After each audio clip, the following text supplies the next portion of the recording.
Hello friends, पिछले video में हम लोगों ने एकल स्वामित्व की बात की थी, सोल प्रोप्राइटरशिप की, और उसके लक्षण देखे थे। इस वीडियो में हम लोग बात करेंगे कि उनके गुण क्या है, मेरिट्स क्या क्या है और डिसएडवांटेजेस या लिमिटेशंस, जिसको हम सीमा बोलते हैं, सीमाएं क्या क्या है। अब अगर आपने एक बार लक्षण देख लिए और पिछला वीडियो देख लिया तो ये वीडियो तो खेल है, फिर बहुत आसान है। सबसे पहले गुणों की बात कर लेते हैं, फिर सीमाओं की बात कर लेंगे एक एक करके। तो पहला जो गुण है, जो फायदा है, वो क्या है? शीघ्र निर्णय ले पाने का। ठीक, जो काफी रिलेवेंट है, काफी इंपॉर्टेंट भी है। लेकिन इसमें समस्या क्या क्या है? समस्या ये है, दोनों को एक साथ देखते हैं, कुछ कुछ चीजों को, लिमिटेशन को भी और गुण को भी। सॉरी, समस्या क्या क्या है? समस्या ये है इसमें कि आप शीघ्र निर्णय तो ले लोगे, लेकिन आपके पास सीमित प्रबंधन योग्यता होती है।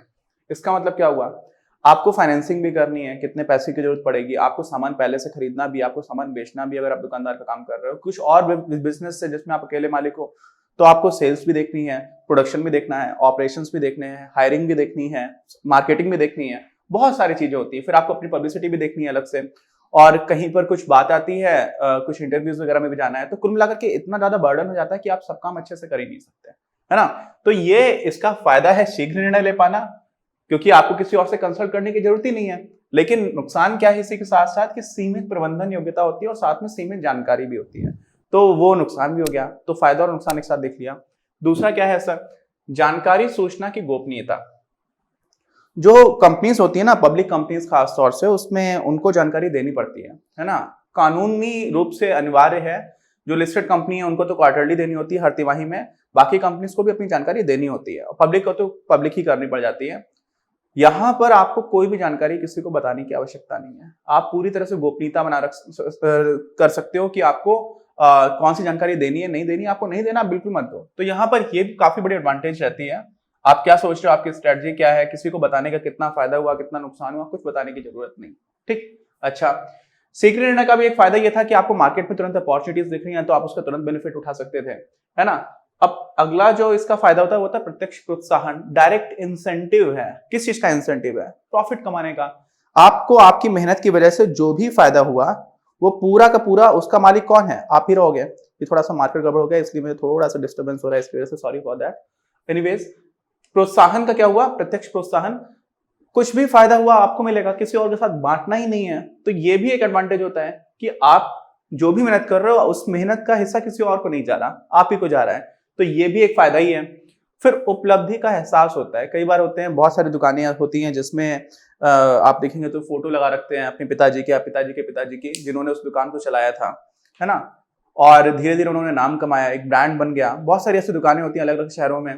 कानपुर में ठग्गू के लड्डू है, लखनऊ में बदनाम लड्डू नाम की दुकान है। ऐसे ही अलग अलग जगह पर आप देखेंगे तो कई बार खाने पीने की दुकानों का ऐसा रहता है, कपड़ों की दुकानों का ऐसा रहता है, कई ज्वेलर्स होते हैं उनका ऐसा हो जाता है कि एक ट्रस्ट बन जाता है ना। तो उनको ये रहता है कि हाँ, मैंने ही ये काम किया। दूसरी चीज क्या होती है? अगर आप किसी के यहाँ रोजगार कर रहे हो, ठीक, तो वहां पर एक ये रहता है कि आप किसी और के लिए काम कर रहे हो। यहाँ पर पूरी तरह से क्या होता है कि आप खुद के लिए काम कर रहे हो। तो वो भी एक अलग तरह की संतुष्टि लेकर के आता है कि आप वो काम कर रहे हो जो आपको खुद के लिए ही कर रहे हो, किसी और के लिए करने की जरूरत नहीं है। और कई बार आपके पास ये ऑप्शन भी रहता है कि आप किस तरह के व्यवसाय करने की कोशिश कर रहे हो, तो आपका मन है, हो सकता है वो क्षेत्र भी चुन लो, है ना। तो यहाँ पर किसी और को बताने की जरूरत नहीं है। इसलिए उपलब्धि का दो तरह से एहसास होता है कि आप अपने लिए काम कर रहे हो, और अगर आप सफल हो रहे हो तो भी एक तरह से उसमें रहता है कि सारा काम आपने ही किया, तो कॉन्फिडेंस भी आता है। अगली जो इसकी एडवांटेज है वो ऑलरेडी गुणों में लिखी हुई है सीधे तौर पर। निर्माण और समापन में बहुत ही ज्यादा आसानी होती है। कोई भी बिजनेस को सबसे आसानी से स्टार्ट करने में आप सोल प्रोप्राइटर बनकर के स्टार्ट कर सकते हो। कुछ करना ही नहीं है, कोई कानूनी रिक्वायरमेंट नहीं है, अनलेस आप कुछ बहुत खतरनाक केमिकल्स और इन सब में बिजनेस नहीं कर रहे हो, तो उसके लिए लाइसेंस मिल जाता है। बाकी में आपको कोई जरूरत ही नहीं है। तो सबसे आसान होता है स्टैब्लिश करना, बंद करना है वो भी बहुत आसान है। तो ये तो हो गया क्या? गुण। अच्छा, और सीमाओं में हम लोगों ने एक सीमा तो देखी थी कि सीमित प्रबंधन योग्यता होती है। आप लिमिटेड मैनेजमेंट कैपेबिलिटी होती है, कैपेसिटी जो होती है, आप सब कुछ नहीं जान सकते हो, ना ही मैनेज कर सकते हो अच्छे से, क्योंकि अकेले हो। हर चीज में एक्सपर्ट हो ऐसा बहुत ही मुश्किल होता है। और एक्सपर्ट हो भी गए तो टाइम नहीं होगा हर चीज को करने का, है ना। तो टाइम की और एक्सपर्टीज की लिमिटेशन रहती है, एनर्जी नहीं रहेगी। अच्छा, सीमित संसाधन इसकी सबसे बड़ी लिमिटेशन है। क्या मतलब होता है सीमित संसाधन का? सीमित संसाधन का मतलब सीधा सीधा है कि आपको अगर अपना बिजनेस बड़ा करना है, मान लीजिए आपका आइडिया बहुत अच्छा है ना। कोको कोला की जो कहानी है उसमें भी आप समझिएगा, एक फार्मेसी में काइंड ऑफ एक रिसर्च करने वाले इंसान ने एक पदार्थ बनाया, पेय पदार्थ, फिर उसको लगा कि किसी और को, उसको तो उसमें वैल्यू दिख नहीं रही, तो उसने लगा कि हाँ टेस्ट अच्छा कर रहा है, दूसरे इंसान को बेच दिया। जिनको बेचा उसने भी धीरे धीरे पार्टनरशिप में अपना अपना हिस्सा कम करता गया जिसने बनाया था, और फिर धीरे धीरे क्या होता है कि 5 सेंट में, $1 में 100 सेंट्स होते हैं, तो 5 सेंट में एक ग्लास बेचा करते थे उस टाइम पर। 1880 के दशक की बात है, 1888 के आसपास का, आपकी किताब में दे रखा है, ठीक से पढ़ लीजिएगा।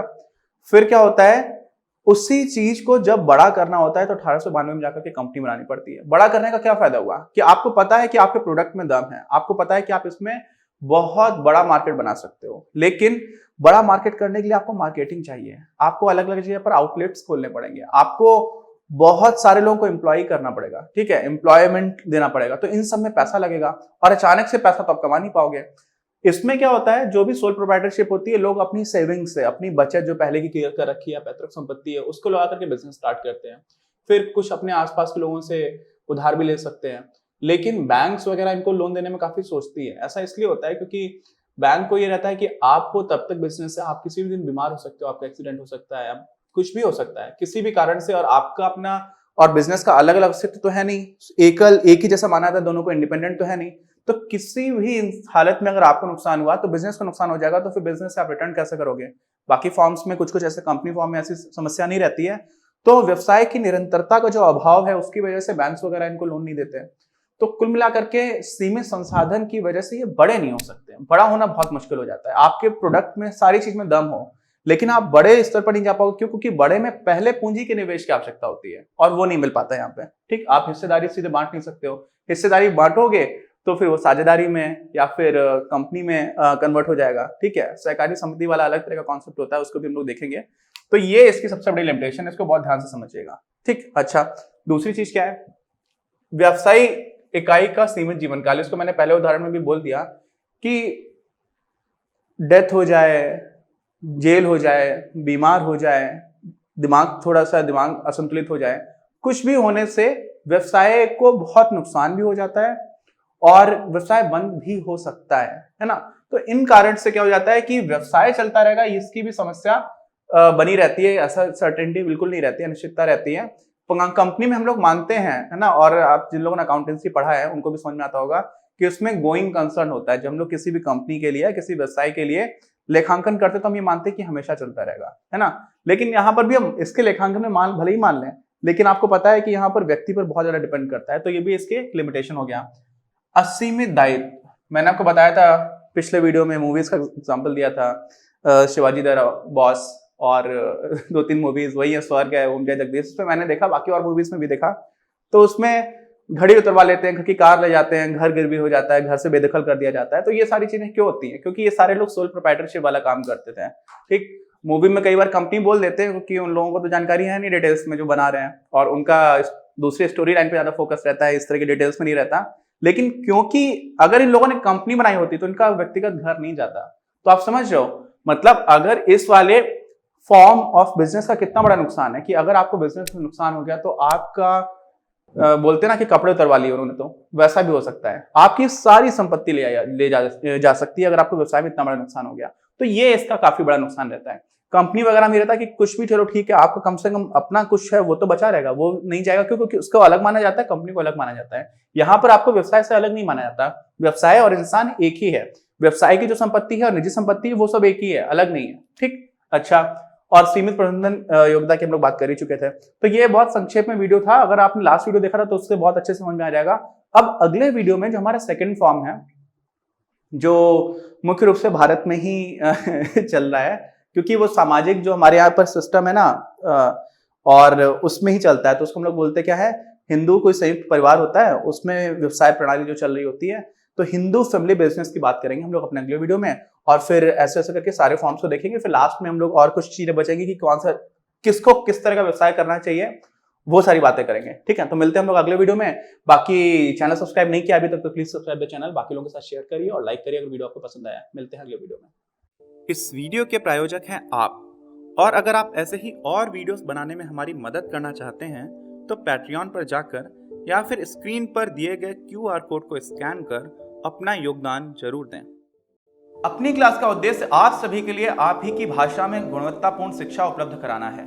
कक्षा 12 तक के सभी प्रमुख विषयों पर हम वीडियोस बना रहे हैं और कुछ विषयों पर वीडियोस आपके अपने चैनल अपनी क्लास की ही अन्य प्लेलिस्ट पर अपलोड भी हो चुके हैं। ज्ञान के प्रकाश से देश को सशक्त बनाने के हमारे इस प्रयास में इस चैनल को सब्सक्राइब करके और लोगों के साथ शेयर करके अपना बहुमूल्य योगदान जरूर दें। पढ़ेगा इंडिया तो बढ़ेगा इंडिया।